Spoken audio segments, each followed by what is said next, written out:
আজকে টানা কয়েকদিন যাবৎ বাহিরে অনেক বৃষ্টি। বাজারে যাওয়া সম্ভব না, তরকারির ভ্যানও বাসার নিচে আসতে পারছে না। এমন একটা অবস্থা। তো কি রান্না করব না রান্না করব এমন একটা টেনশন কাজ করতেছিল।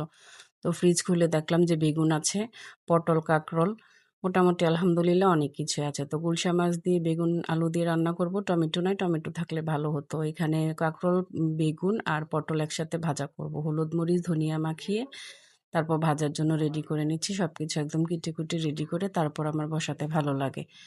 তো সবকিছু কড়াইয়ের মধ্যে তেল গরম করে দিয়ে দিচ্ছি। এখানে কেউ পটল খাবে, কেউ বেগুন খাবে, কেউ কাঁকরোল খাবে। আমি আমার আলহামদুলিল্লাহ সবই খেতে পছন্দ করি।